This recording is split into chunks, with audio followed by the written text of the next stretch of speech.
Santapan Harian Jumat 22 Januari 2021. Hari ini kita akan membaca Injil Matius pasalnya yang ke-12, ayatnya yang ke-15b hingga ayatnya yang ke-21.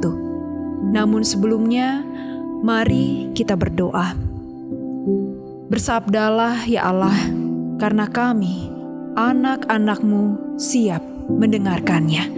Di dalam Putra-Mu, Yesus Kristus, kami berdoa. Amin.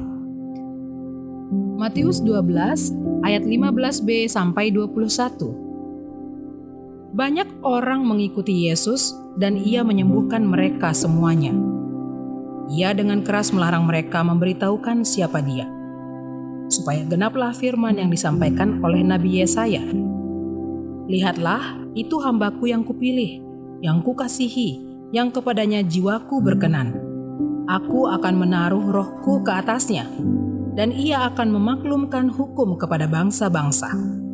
Ia tidak akan berbantah dan tidak akan berteriak, dan orang tidak akan mendengar suaranya di jalan-jalan. Buluh yang patah terkulai tidak akan diputuskannya, dan sumbu yang pudar nyalanya tidak akan dipadamkannya, sampai Ia menjadikan hukum itu menang. Dan padanyalah bangsa-bangsa akan berharap.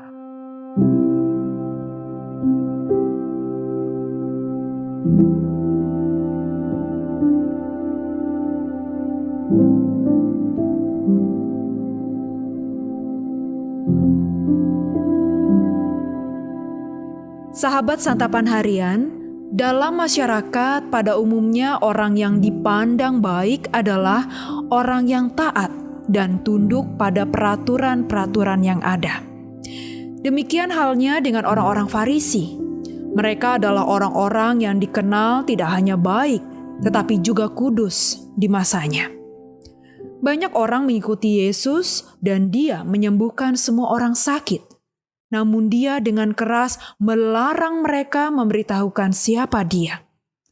Yesus sungguh tahu bahwa misinya di dunia adalah memaklumkan hukum kepada bangsa-bangsa. Ia tidak akan berbantah dan tidak akan berteriak, dan orang tidak akan mendengar suaranya di jalan-jalan. Nubuat mesianik Nabi Yesaya digenapi dengan sempurna di dalam diri Yesus. Yesus bekerja bukan untuk popularitas. Di dalam pribadinya, orang-orang yang lemah akan menemukan kekuatan. Sebab Dia tidak akan membiarkan buluh yang patah terkulai atau sumbu yang pudar nyalanya menjadi padam. Dan pada Yesus ada pengharapan bagi bangsa-bangsa. Jelas bahwa Yesus mengambil pilihan yang berbeda dari orang Farisi. Orang Farisi memilih untuk sibuk memastikan diri sendiri dan orang lain agar tidak melanggar aturan hukum Taurat, sehingga dibutakan hatinya untuk melihat kesulitan, penderitaan, dan teriakan tolong dari sesamanya.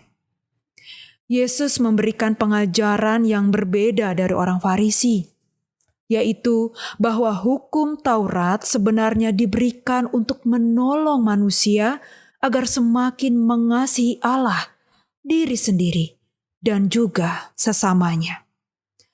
Ajaran Yesus sungguh menyatu dengan tindakan dan karyanya. Lalu, bagaimana dengan kita? Berita apakah yang kita wartakan? Apakah kita mewartakan Kristus ataukah kehebatan kita sendiri? Sebagai orang Kristen, kita seringkali menilai dan menghakimi orang lain, sehingga justru menjauhkan mereka dari kasih Kristus. Marilah kita lebih berfokus dalam hidup dengan melihat kebutuhan, kesulitan, dan penderitaan orang lain. Kasih kita kepada sesama seharusnya mengikuti teladan Yesus dan diwujudkan melalui tindakan yang nyata. Mari kita berdoa. Kami mengarahkan hati kepadamu ya Tuhan, dan mengikuti teladan-Mu. Dan tiada jalan lain untuk mengasihi-Mu dan menjadi sahabat yang penuh kasih bagi sesama kami. Di dalam damai kasih-Mu Kristus, kami berteduh. Amin.